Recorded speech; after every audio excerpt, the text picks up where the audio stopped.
Nanay kasi siya yung nag-add friend sa akin and yun yung naging way para Pumayag na. Oo, pumayag. And sinabi niya Buti na pumayag na po kayo na na mapunta namin. Kasi para maano din yung mga Naghanap. naghahanap para alam nilang Kasi kahit kami yun, Nay, Opo. naghahanap din sa kanya. May nambabash ba sa'yo dahil doon? Ha? May nangano sa'yo? nababasa May siya. nababasa ka? O hindi daw. Pero sa tingin ko wala mong kabash-bash kay Andre. Kaya nga nagtataka nga rin ako kasi nung nagsabi yung tito niya, dahil daw sa basher, kaya daw na ganun kaganito. Sabi ko, wala naman, yung unang nakausap namin, sabi ko, wala namang, nang babash kay Andrea.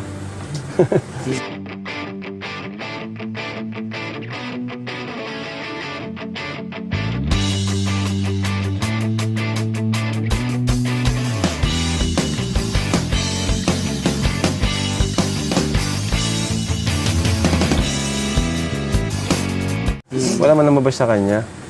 gusto ko rin talagang mano at para gumaling na siya. At hindi na ako nagang-isip. Iniisip ko rin po yun. Ano po yun, Nay?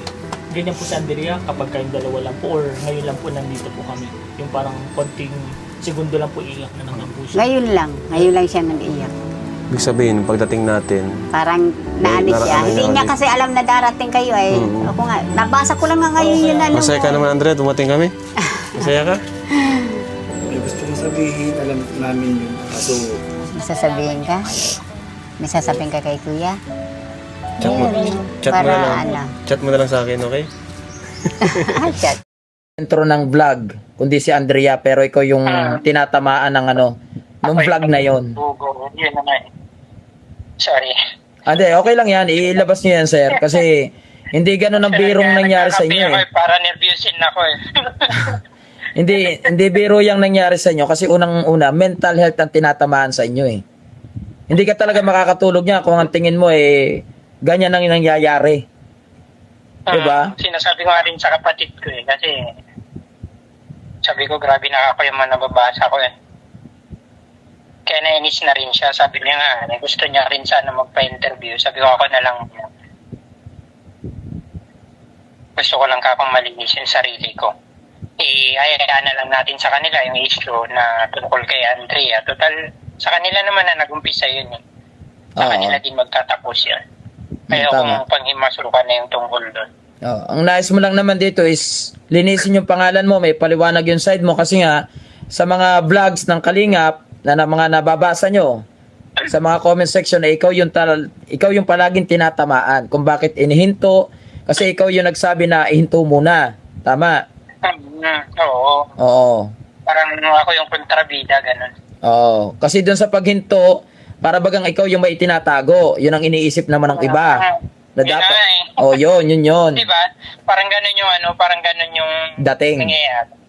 Dating sa lahat. ito, hindi naman sa pagmamarites. Bibigyan lamang natin ng linaw at pagtitimbang kung tama ba o mali. Alam nyo, marahil napanood nyo na yung live ni Kapeso kanina kung saan ay nakausap niya po yung pinsan nitong si Andrea na mayroon po siyang hinaing. Dito siya naglabas ng saloobin, no? Magpaliwanag dahil daw po siya ay nababasa na pagbibintangan na may kinalaman o may kasalanan kung bakit po nagkakaganon. Ito pong si Andrea, yung pong na-scout ni Kuya Robin, ito po ay na-vlog na rin nila Kalingap Rab. At pagkatapos, yung mga sumunod na araw, pinagbawalan na po sila na mag-vlog at pinahinto na po dahil po sa kalagayan daw ni Andrea na nababash daw. Kung sa akin naman tatanungin, nagtataka ako, ano ba ang kabash-bash kay Andrea? Admittedly, hindi ako familiar, no? Pero iniisip ko, nung pinanood ko naman yung vlog nila Kalingap Rab, wala naman akong nakikitang dahilan para mabash itong si Andrea. So iniisip ko, ano yung ibig sabihin nitong pinsan ni Andrea na sinasabi niyang kaya nagkakaganyan, kaya nade-depress, o kung ano man ang kalagayan ni Andrea ngayon ay dahil daw po sa pambabash. Unless na ginagawa niya lamang itong excuse sa kung anong kadahilanan. And fast forward, kanina nga, napanood po natin ito pong panayam. Napapaus na ako sorry, hindi ko ginagaya si Kuya Bala. Napaus lang. Napanood po natin ito pong panayam nitong si Kapisot dito kay Carlito, yung pinsan nito pong si Andrea. Pakinggan po natin. Intro ng vlog, si Andrea, pero ikaw yung tinatamaan ng vlog na yun. Sorry. Ate, okay lang yan. Ilabas niyo yan, sir. Kasi hindi ganun ang birong nangyari sa inyo. So, ito nga po, lumapit yung pinsan ni Andrea at sinabi niya na siya daw po yung tinatamaan dahil siya po yung nagsabi na hinto muna yung pagbablog kay Andrea. So, yung iba nag-isip na bakit pinapahinto? Anong problema? Baka naman may kinalaman yan. Yung mga baka na ganyan.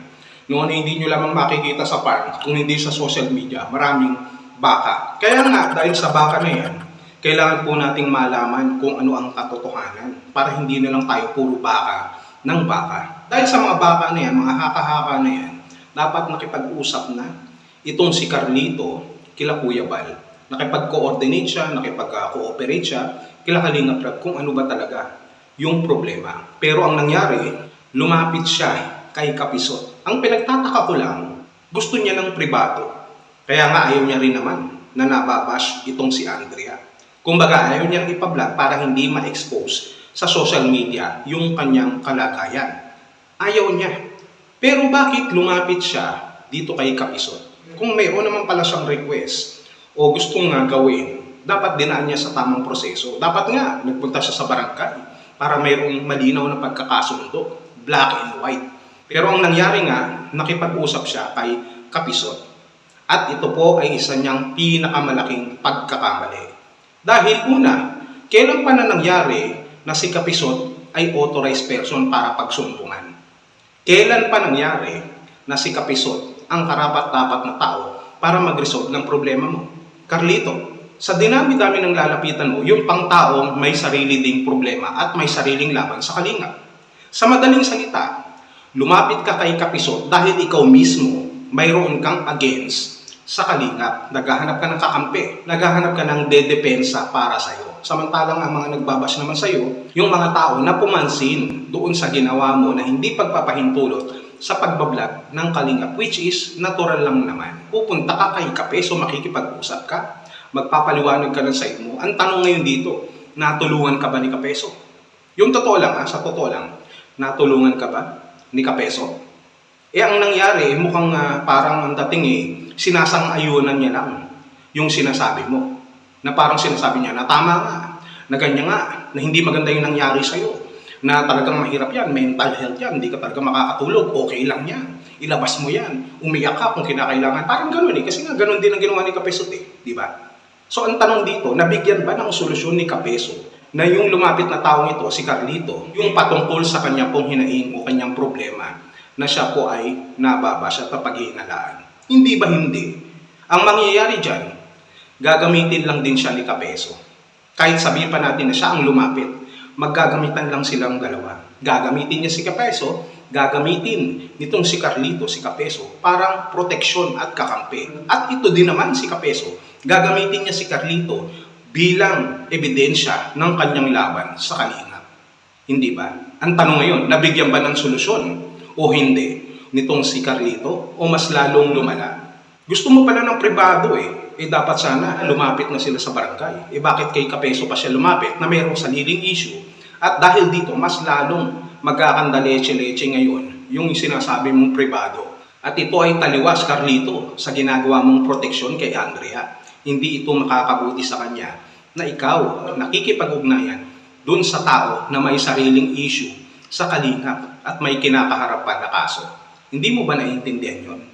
Hindi biro yung nangyari sa inyo kasi unang-una, mental health ang tinatamaan sa inyo Hindi ka talaga makakatulog niya kung ang tingin mo ganyan ang nangyari. So tama yung advice ni Kapeso dito kasi pinagdaanan niya rin ito So lumalabas na talagang meron ding mental health itong si Kapeso at hindi rin siya makatulog. So sa madaling salita, yung kanyang nararanasan, sinasabi niya rito kay Carlito.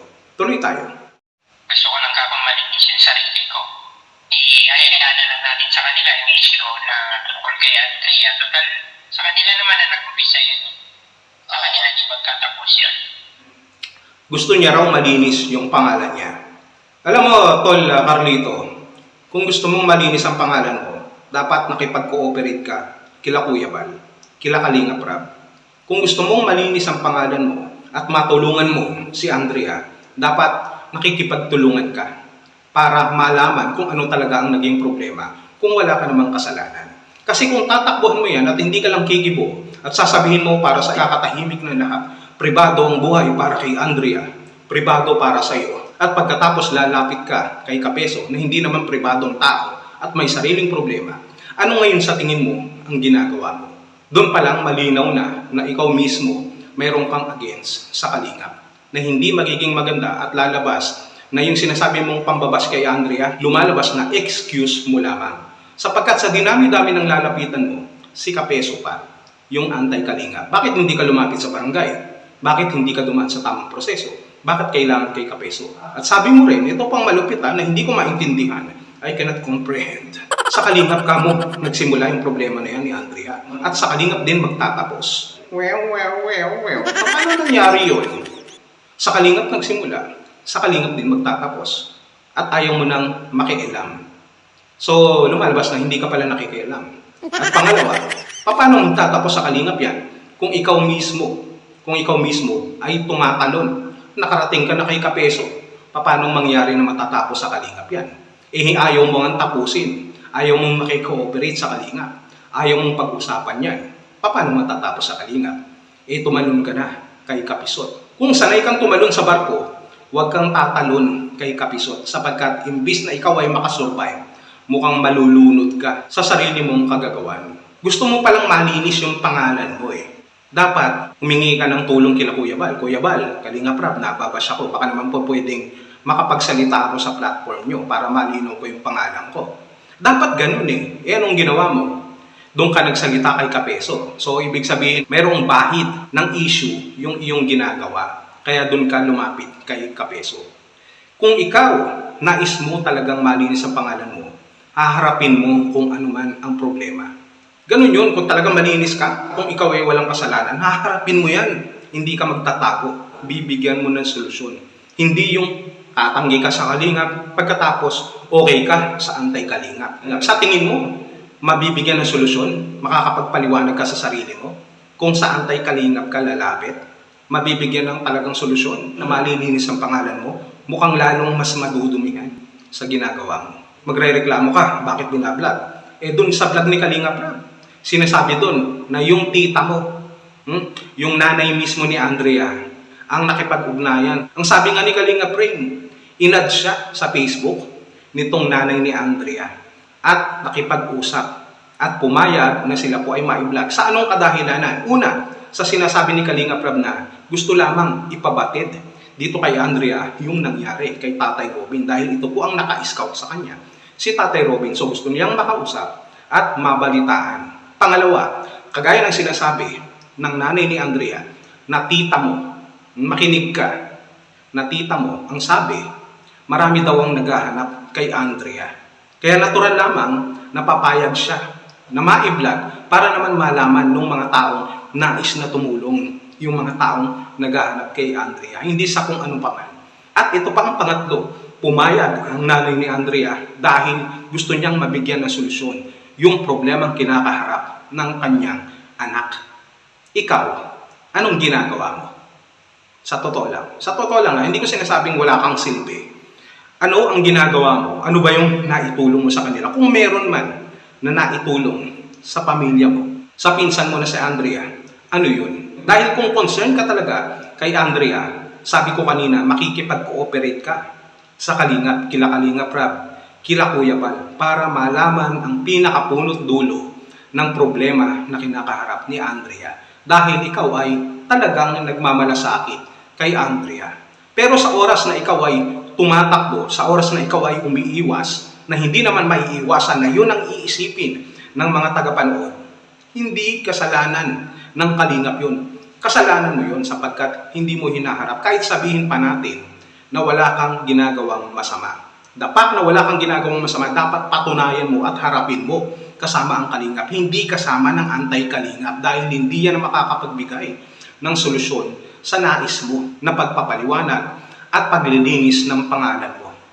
Malabo yan. Ulitin ko pumayag ang nanay ni Andrea na ma-vlog muli si Andrea sa pamamagitan ni Kalingap Rain nung kanya itong inad sa Facebook at magkaroon ng komunikasyon. Kung mayroon kang dapat sisihin dito, O dapat na tignan yung mismong kamag-anak mo, yung tita mo, yung nanay ni Andrea. Nasasabihin mo na bakit kayo pumayag? Dapat kayo ang mag-usap, huwag niyo sisihin yung kalinga. Kung yung magulang nga pumayag bakit ikaw hindi? Dahil iniisip niya yung para sa kalagayan ng kanyang anak. Naintindihan mo ba? Mali ang paglapit mo kay Kapisot. Mas lalo mo lang pinabigat at mas lalo mo lang pinapalala yung iyong sariling sitwasyon, Carlito. O ngayon, doon naman sa usapin ng pagbibideo, no? Nung pinuntahan ka, nila Kuya Bal, nila Sir Red Noveno, nila Kuya Red Noveno, nakapag-vlog. At pagkatapos, tinanggal din yung video bilang respeto sa'yo dahil ikaw daw ay nababash. Pagkatapos niyan, pinrivate na, alang-alang sa'yo. Ito ay ginawa lamang para makatulong, para mabigyan ng solusyon yung problema ng pamangkin mo, yung problema ng pinsan mo. Ginagawa ng paraan. At yung iba, hindi nakakaintindi. Tatanga-tanga dahil sinasabi nila, bibigyan ng solusyon yung problema ni Andrea, samantalang ang problema daw mismo, yung kalingap. Sino ang gusto nyong mag-solve ng problema ni Andrea? Sinasabi ninyo na ang kalingap ang may problema, ang naging dahilan. So sabihin na natin, just for the argument's sake, hindi ba dapat ang nakagawa ng problema ay ang kalingap? Ang kalingap din dapat ang magbigay ng solusyon. At yun nga ang ginagawa ng kalingap ngayon. Kahit hindi naman sila totally ang may problema. At ikaw na rin, Carlito, ang nagsabi na sa kalingap nagsimula, kalingap din magtatapos. So sa makatuwid, ang kalingap din ang dapat na umayos niyan. Kung sinasabi mong nagsimula, dapat sa kalingap din magtatapos. Hindi ba? Very simple logic. Hindi nyo maintindihan yan. Yeah, saan ba kayo nakaupo?